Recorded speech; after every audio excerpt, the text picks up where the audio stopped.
Hi, this is Leah Myers of Myers Design Studio, and today we're going to do the friendship block. You can find it on my blog at myersdesignstudio.blog, and you will also get the link for the information for the pattern on the description underneath the video, so you can click on there and you can see my blog from there, and then just click the free patterns tab.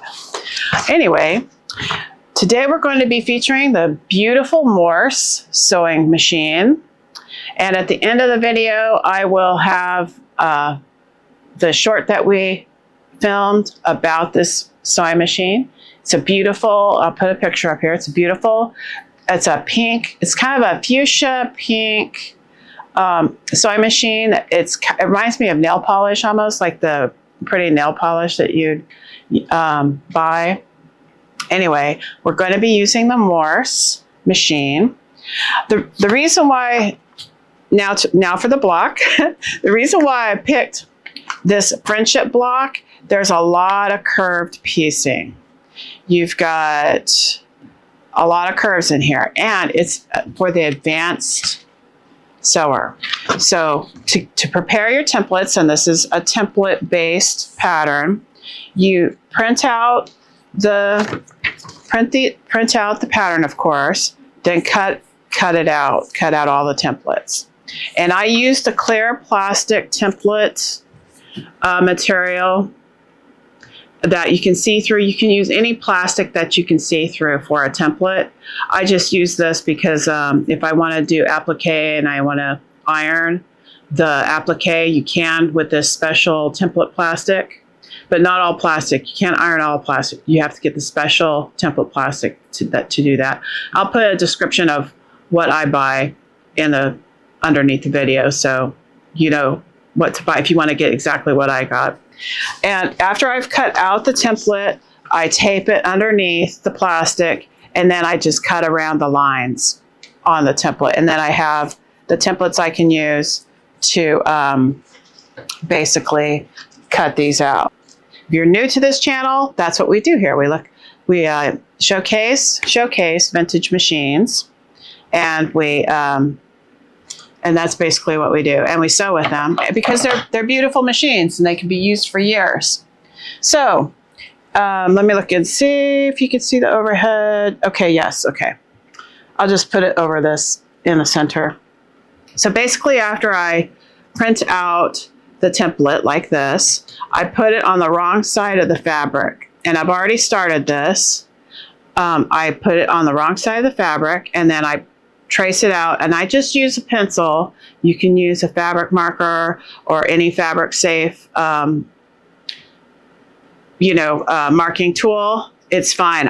I'm not going to be, this is never going to show. It's just, on the outside of the template. I just mark on the outside, and this is it's the center. And basically I just cut, and this is where I need my glasses. That's why I brought them. My new contacts, if you've seen my channel before, I've talked about how I changed my contacts. And I can see close, but sometimes the finer things, I need to have a little more help. It's good for if you go to the grocery store and you look at the pad, I don't need to put my glasses on. I can see that fine, when you're paying by credit card. And you basically just trim around. I don't know, these scissors are getting dull. I didn't abuse them. But I cut I'm not cutting on the pencil line. I'm cutting just a tiny hair outside of it, because this is such a precise block. Super precise. Boy, these scissors are disappointing me a little bit. It wants to veer off, but I'll muddle through and push the fabric away.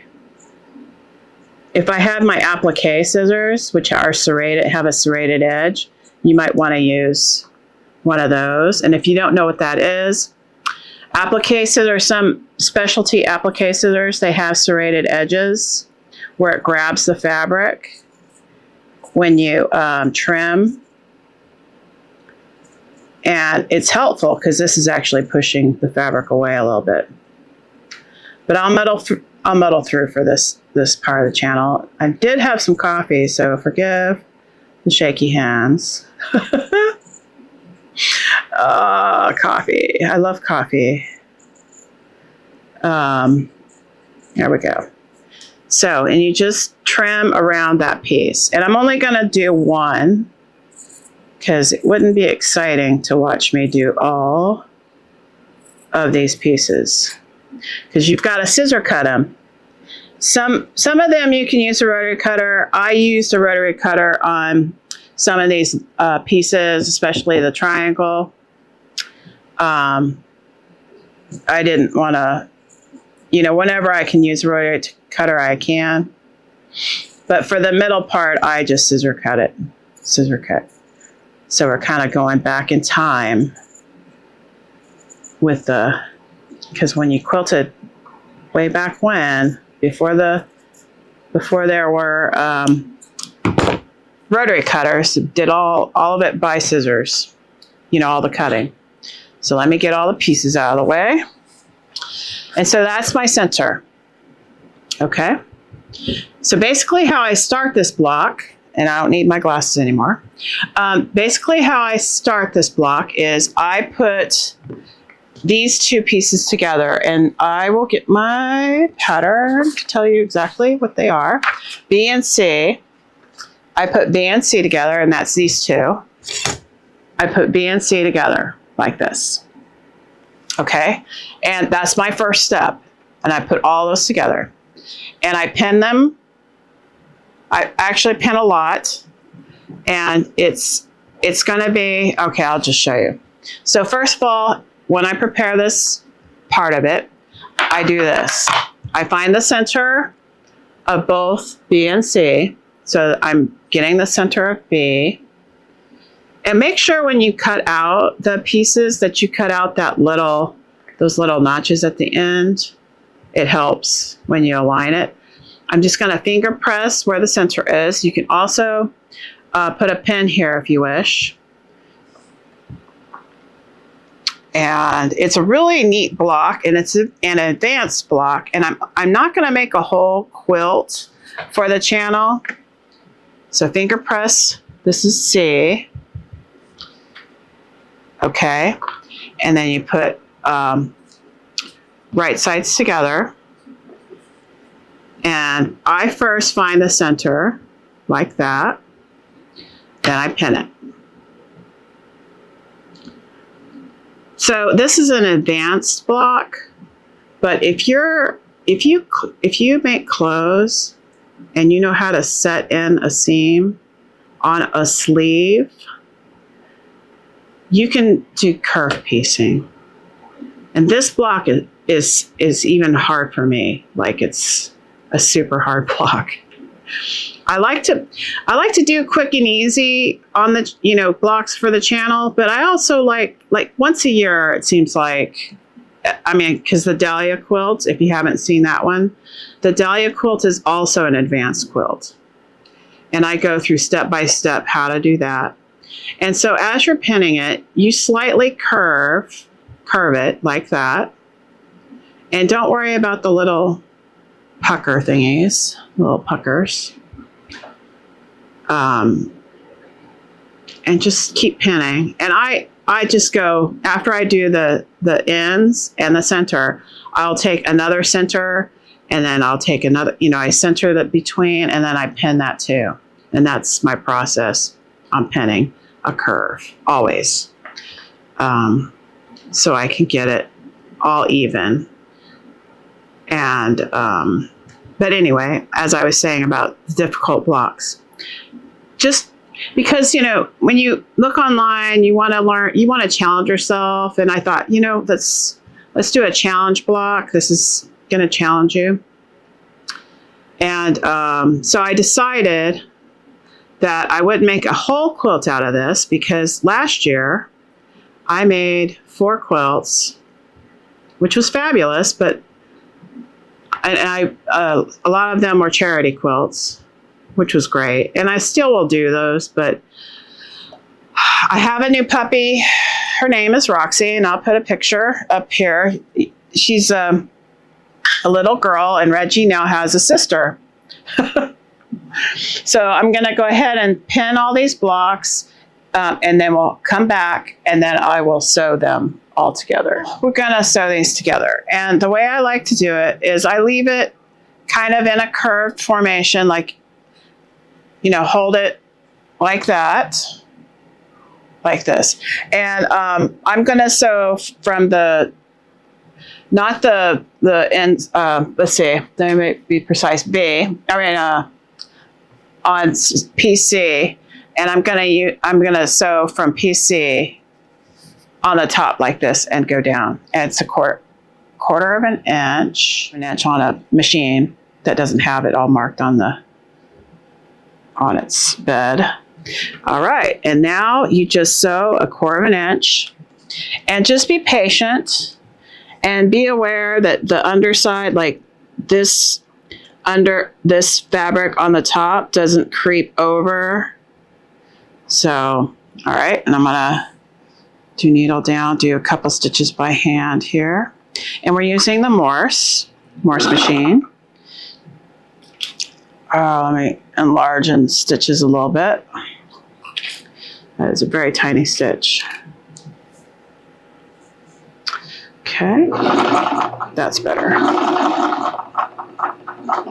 And you want to just keep turning it in a curve like that. It's kind of, your hand will pivot. You get the idea. It won't take long. I'm going to move this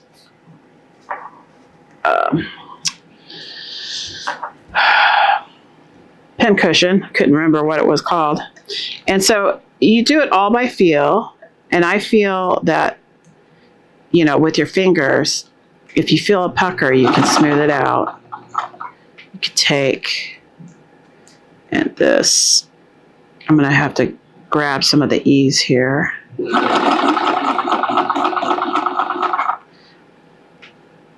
And if you find that you've gotten a pucker, you can unpick those stitches, smooth it out.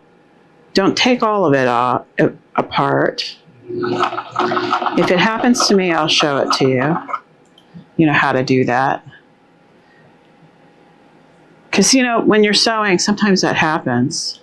And you just do it by feel. If it feels like it's puckering, you just reach under, smooth the bottom fabric out, and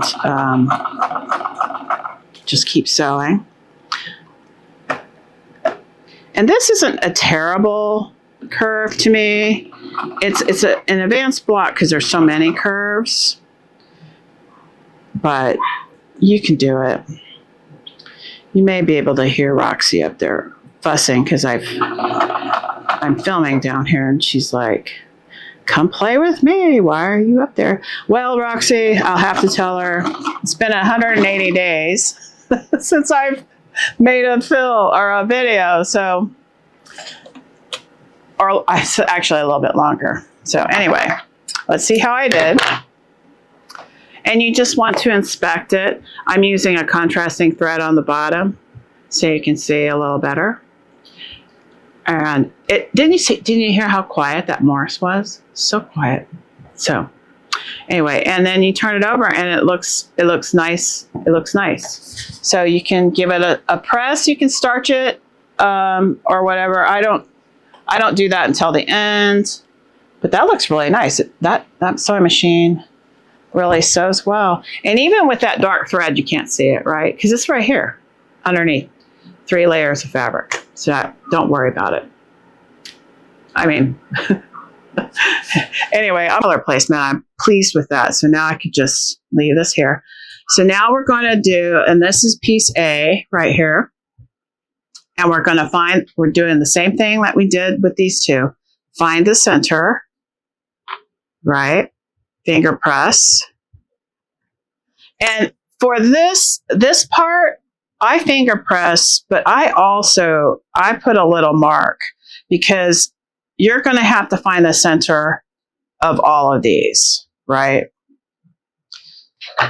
And I'll finger press it and open it, and I will just put a little mark.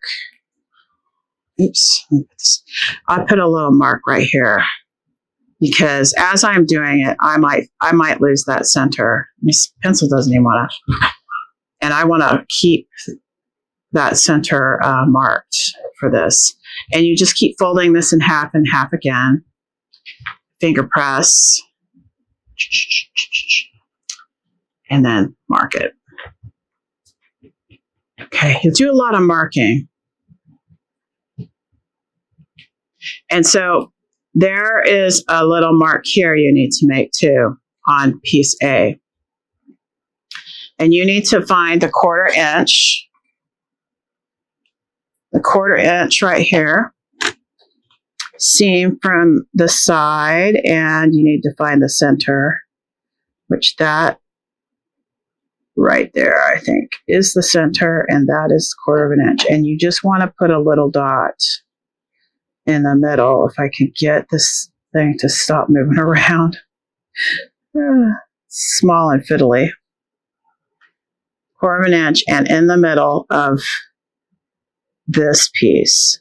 And I just put a dark dot right there, like that. And I've done this so many times, I'm just going to put a dot at 1/4 inch on either side. Okay. That one looks different than this one. I might have to I'm going to trim that a little bit.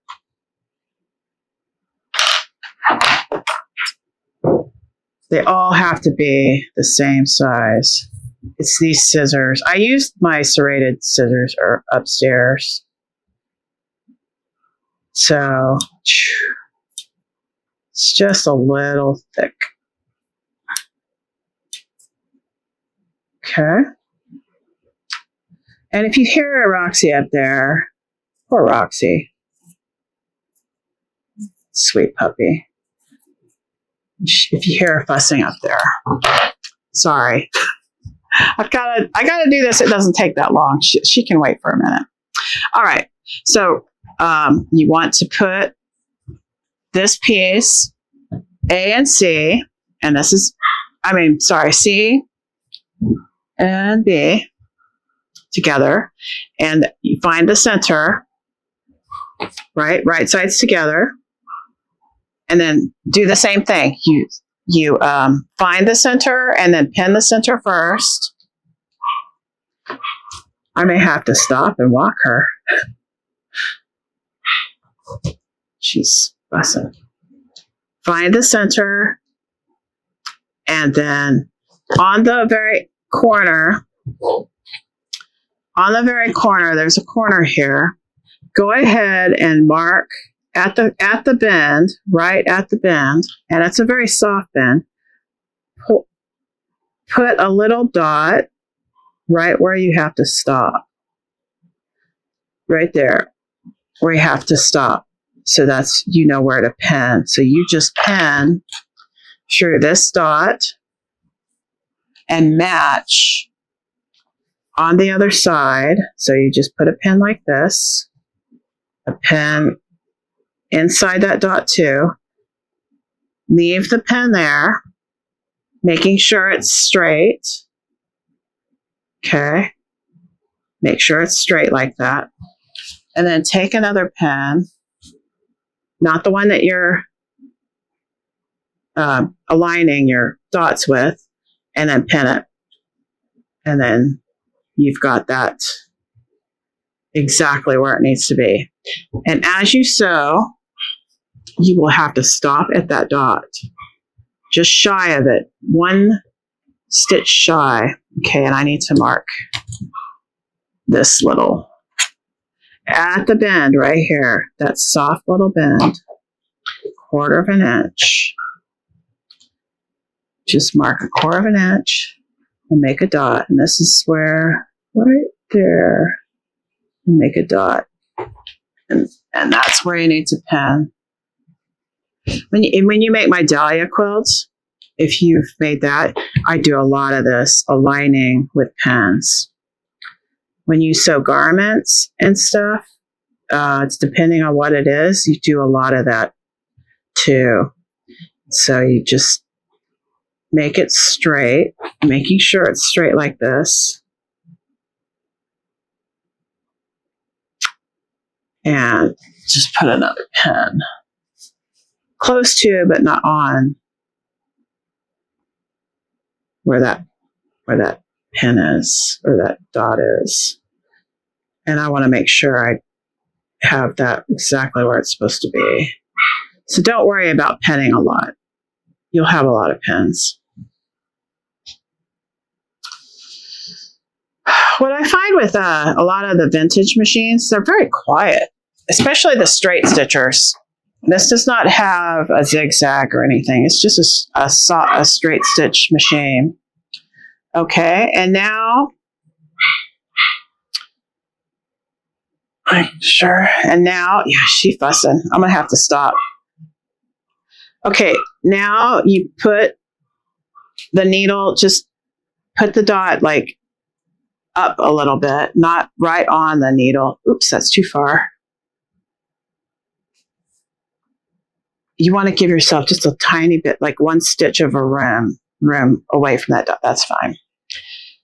So that when you turn it, you don't have like puckers when you turn it. And then you do the same thing. You just sew a 1/4 inch, but it's straight underneath my foot. All right, so I should have pinned this better, but I can take my finger, move that fabric over, and I'm not going to worry about it. Move that fabric over. I may have a pucker. I really feel like I might. I don't know though. Okay. And make sure my dots are aligned. I try not to do what I just did. Take the thing, because I had it all marked with a pen. Oop. Make sure both pieces, yep, they're both there. And then stop, like one stitch away from that dot. Don't sew right on the dot. Now I'm going to go back just one. All right. You don't want to add, oops, you don't want to add more bulk there with stitching. I don't mind. Okay, there's a tiny pucker, but that's not bad. All right, let's see how I did. Oh, yeah, that's perfect, actually. And then I put the next one on and just repeat the process. Find the center. You basically, find the center here. I lost my center because I pressed it. Find the center, and I marked the center with the pencil.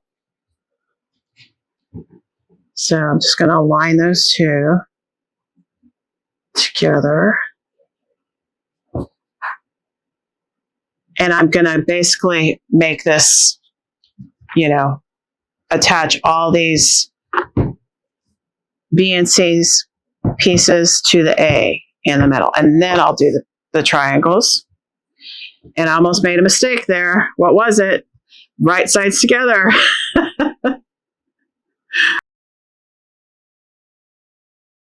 So this is piece D, the last one, and you're going to set in this triangle in this space right here, because we have placed all of these 4 pieces around the center part, right? And now we're going to do the very last piece here, and setting it in isn't that hard. What you want to make sure is, now I've ironed this down, but what you want is all of these, in fact, I need to turn my iron back on, all of these pieces back up, and I have ironed it, and you can there is one tip with this block I had mentioned before. If you want to iron at the end, go ahead. But because I'm filming this, I've been kind of ironing as I go. So I'm just going to finger press this open a little bit. You want all of these seams up, like, you know, up. Because you're going to be setting this in, and I'll show you how. All right. Now just go to one side.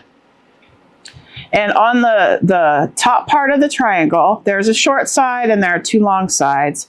This point will be pointing into this space, which will, when you do this block, you will see that it is. And anyway, you know, that's the way it's supposed to set in.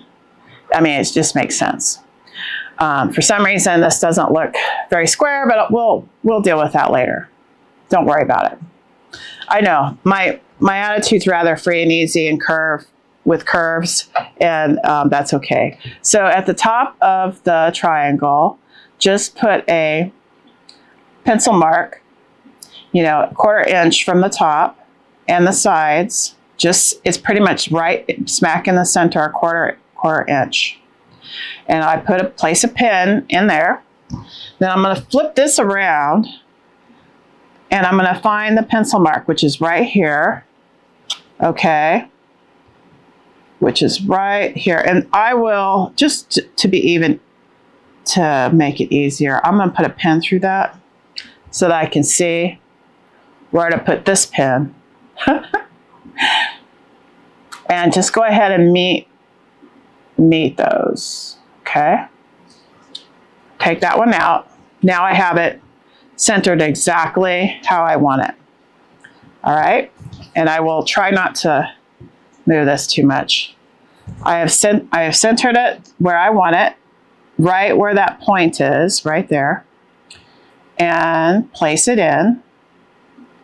And this is where you want your seams to be open, because you want to get this and you don't want to catch any of these seams here on that side yet.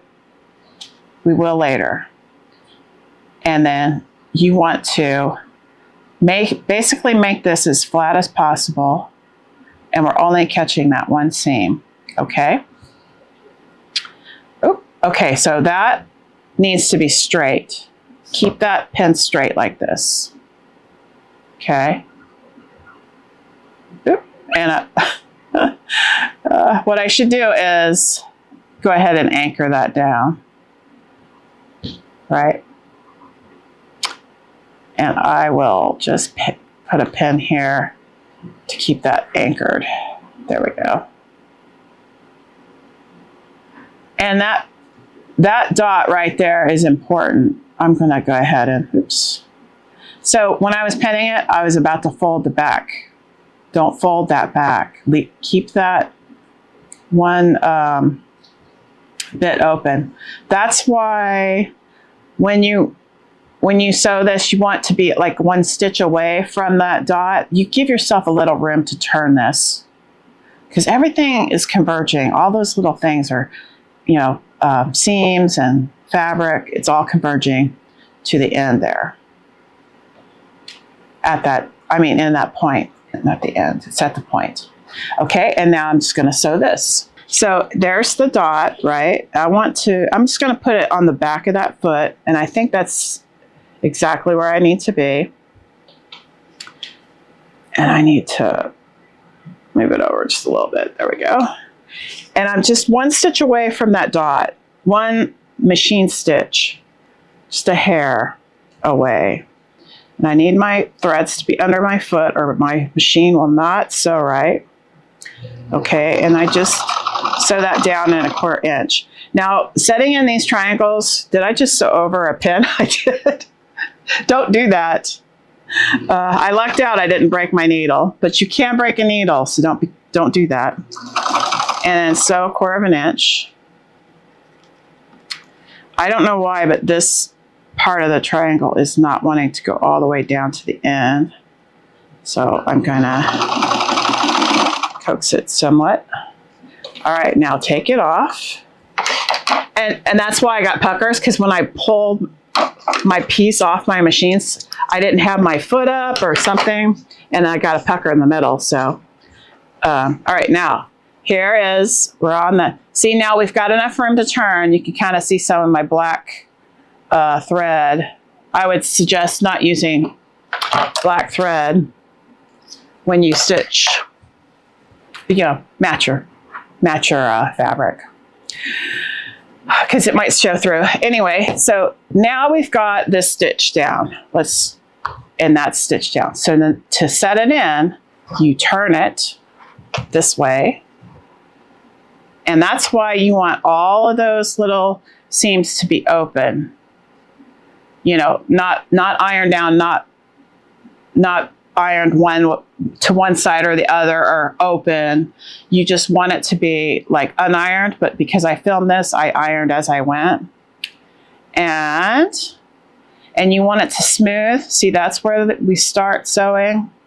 We started sewing on this other part right here. That's where all the, and you turn it. You turn your piece, and you want to kind of fold this part like this, fold it, and all of this is flat like that, okay? I caught something over here. I'm not going to worry about that. We'll see if it gives us a problem or not. And I'm going to turn it around, because I'm going to actually sew it from that way to this way. For me, that's how I do it. Just sew however comfortable you are. And see, you're trying to make it flat, and then we'll stop at that dot right there, the pencil mark. That is where we're going to stop. Yes. Yes, I am filming this last part on a different day. My puppy had had enough. I don't know if you can hear her fussing.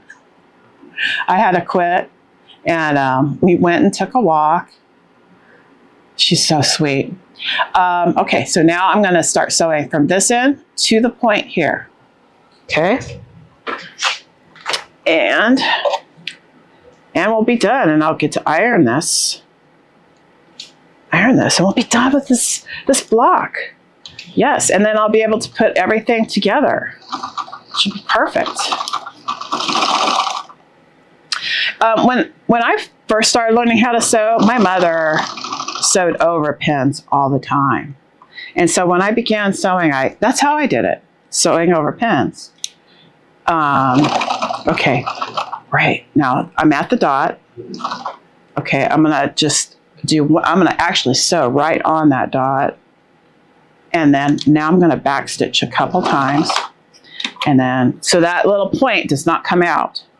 I want everything, okay, and I'm gonna make sure that this is free and easy. I don't wanna have puckers like I got in the middle. Make sure your tension is free. And now, okay, and now I have to iron this, and I'll iron that, and I need to pull up some of this black thread so that you don't see the black. There we go. See the black thread through the top. All right, well, I'm pretty happy with this. Doesn't quite match here, but that's okay. I'm not worried about that. When I get it quilted and get it done, it'll look pretty nice. Now I'm gonna spray this with a little starch. Ooh. Okay, spray that with a little starch. Put this in the camera, and for my purposes of demonstrating this, okay, this somehow I went nuts here. Let's get it situated back into a spot here.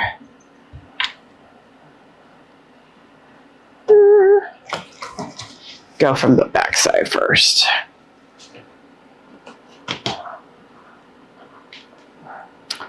Let's iron this flat again, because it was flat.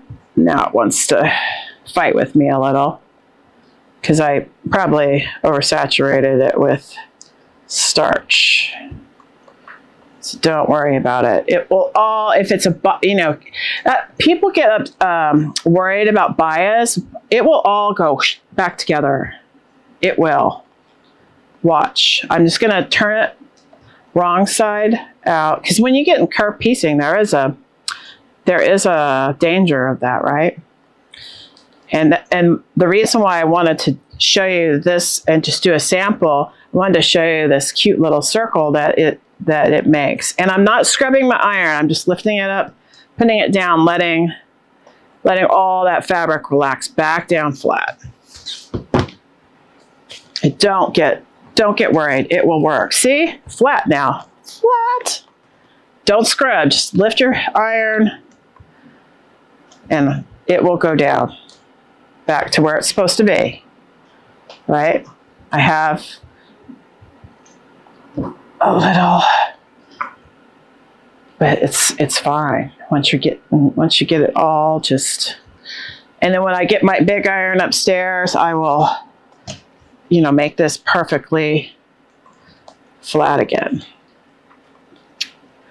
And there's a lot of tension in the inside of where this little center is. Don't worry about that. I always make my quilts to be like bed quilts, and they get loved. And the main thing that is important is that it's a strong quilt and that you love it. And this is such a neat design. It makes this neat circle, makes these neat diamonds. You have these like swoopy curves. It's very pretty. It's a very pretty block. The Friendship Knot block. All right, I'm pretty happy with how this is coming out, even though I'm just using my little travel iron. I'm using the Oliso M3 Pro project iron. Absolutely love it. I love it so much that I've given all of my other little project irons away to other people. One was my husband, because he likes to iron his shirts. There we go. Let me move this guy over here. And that's the finished piece. I'm pretty happy with that. And you have that nice circle in the middle. And we sewed this on the Morse sewing machine.